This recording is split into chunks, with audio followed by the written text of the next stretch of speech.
Hello, I'm Executive Chef Joseph Schwartzel and welcome to our kitchen. Today I'd like to share with you my recipe and procedure for preparing my, if not top 3, definitely top 5 favorite foods of all time. I'm talking about the pierogi. Pierogi, that lovely, soft, pillowy dumpling from Poland with a variation of fillings. My favorite is potato and cheese, which we'll be making today. Can also have ground meat. It can have sauerkraut, fruit and berries. Pretty much endless. Mushroom, whatever you want to make. Many Slavic countries have their variation of the pierogi. Hungary has one that they call derye. The Russians and Ukrainians have one, vareniki, I believe it's pronounced. Just a slight variation on the spelling I versus a Y. Transylvania actually has their own regional name for it. The rest of the country calls it, Romania calls it one name, but the Transylvania region actually calls it pierogi. This dish that is loved by so many people around the world, yet so few people make it. Join me now as I show you how amazing and easy this dish is to make.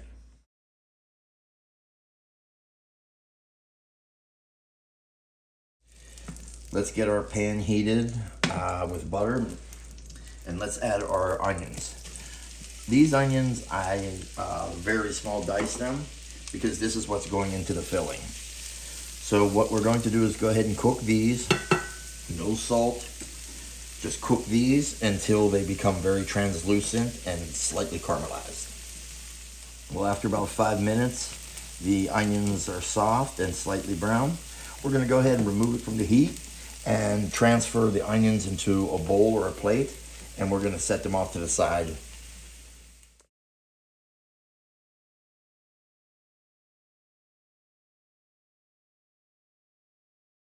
Now for the dough. We have some water and a couple of eggs. So what I'll do is I will put the eggs in here and whisk it lightly. And the reason I'm doing that is when you're mixing the dough, it's gonna help spread or distribute the egg everywhere. Now, let's take our kosher salt, put that in there, and let's add our liquid. Now let's go ahead and start bringing it together.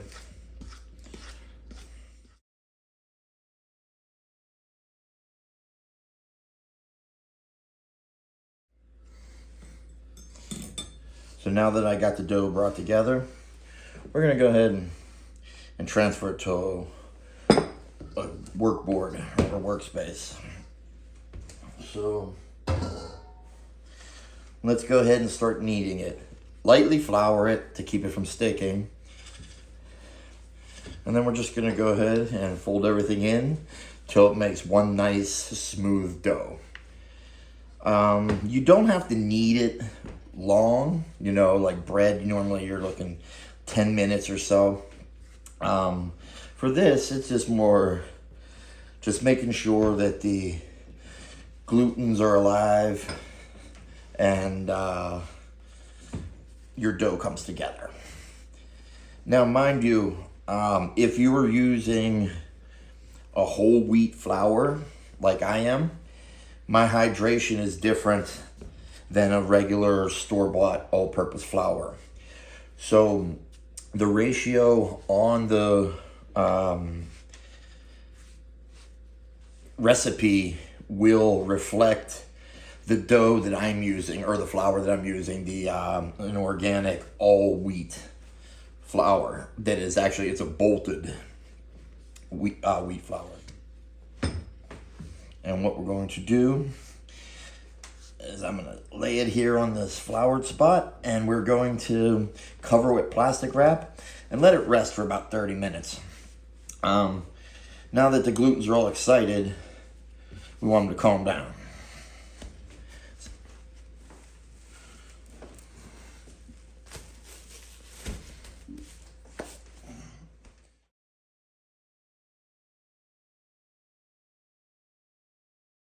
Now that our potatoes are peeled, I will take a ricer and then go ahead and push them through.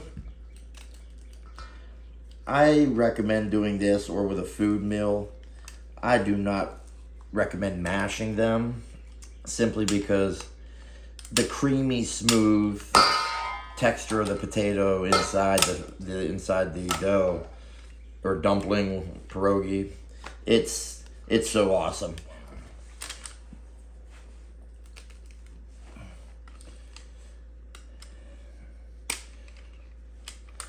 And here we are with our potatoes being run through the ricer. Scrape any of this minced stuff off the side that's broken up, because that all got crushed as well. That works. So now let us season with some salt. Add our onions and the butter. To me, the most important thing is the onion with the butter. The onions bring so much flavor to this. You know, a potato is pretty plain to begin with, and I refer to it as a blank canvas because there's so much you can do to it. Whether it's cooking method or seasonings, meats, fish flavor, whatever, you can actually, you know, elevate that potato and do a million and one things with it. So now let's add some white pepper. And now I'd like to add farmer's cheese. Farmer's cheese, if you're unfamiliar with it, is kind of the equivalent of the American cottage cheese. The biggest difference is, as you can see, it's a lot drier. Also, it actually has a little acidity to it. So it's kind of like a, almost like in a brine, like a feta cheese has. So it's not as sweet as the American cottage cheese. So if you are using the American cottage cheese, which is fine, it's going to provide a little more moisture or liquid to your potatoes. If you're using farmer's cheese like I am, and this farmer's cheese was imported from Lithuania, you may have to add either sour cream or milk or heavy cream to it, just because it is much drier than the American. Whichever you do is completely fine. Some people like to put cheddar cheese in there. That's fine too.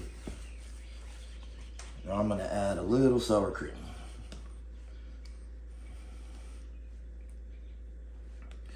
And now we're going to just mix this until everything comes together.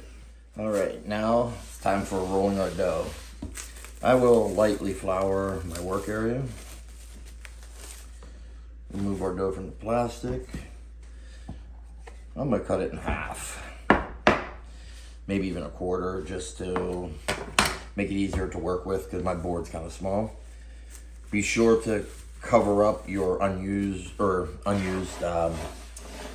so it doesn't dry out. All right, so now go ahead and work this around. And let's go ahead and roll it out, beginning at the center and work your way out. When you feel the dough, the texture on it's so nice and soft. As I mentioned before, pillowy. Now we're gonna take a 3-inch cookie cutter and go ahead and start cutting.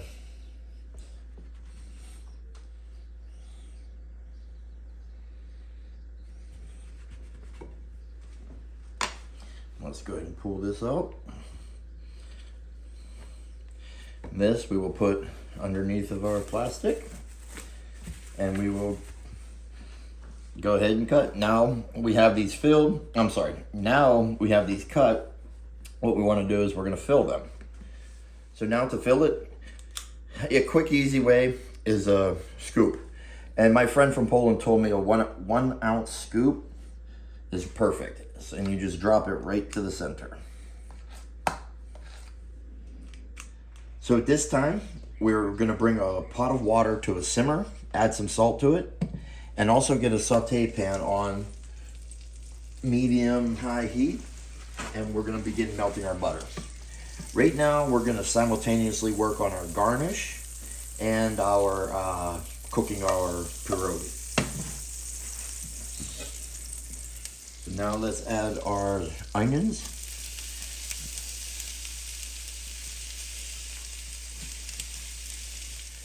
Well, here we are.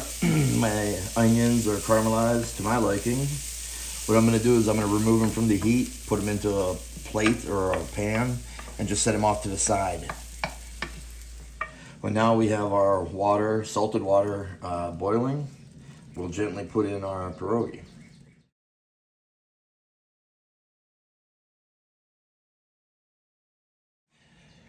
I don't like to boil it super hard. I like a nice soft boil or to a good hard simmer. Just because I do not want them to break apart. You also don't want to stir them around and move them too much. Once I put them in, I will stir them just once to make certain that they have not stuck to the bottom or to themselves. From that moment on, they're safe. So allow this to simmer 5 to 7 minutes until they float. So now that our pierogi have come to the top, what we're going to do is with a slotted spoon, let's go ahead and remove it from the water, rescue them from the water, and then go ahead and transfer them to a sheet pan lined parchment paper and some oil. We don't want them to stick.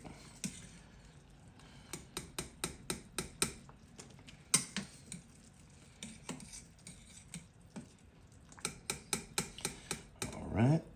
Now we're going to set these off to the side, and we're going to work on the next part of the garnish. So now we're going to work on another part of the garnish. Grab the pan that you use for your onions. Let's add a little touch of oil to it. And now we will render our bacon. What we're going to do is do this over medium heat, and we're going to render as much bacon fat out as we can and allow the bacon to slightly crispen. Now here we are with our bacon slightly crispened. At this time, I'm going to pull it from the pan, and I'm going to set it with my caramelized onions. Keep in mind, the onions are optional, but a lot of people traditionally eat it that way, and what I'm showing you today is how I eat it most of the time. The bacon is optional. You can use any type of meat you like. Pulled pork works good on it, brisket, ribeye, whatever, smoked chicken. So now let's move our oil around, and let's take our pierogi, and let's go ahead and sear them. I like a little golden brown on them. There we are. We got our nice sear on them. And now what I will do is I will add my caramelized onions back to it. We'll add our bacon. Give it a quick stir, and we are ready for service. Well, there you have my recipe and procedure for making my favorite pierogies. I love it with the cheese and the bacon and the caramelized onions and the sour cream. To me, that's the only way to eat it. But although there are many, many ways to eat it, and each one is just as good as the next. I use whole wheat flour, organic whole wheat flour, so the color on my pierogies are brown. They're a little darker than it would be from using regular flour from the grocery store.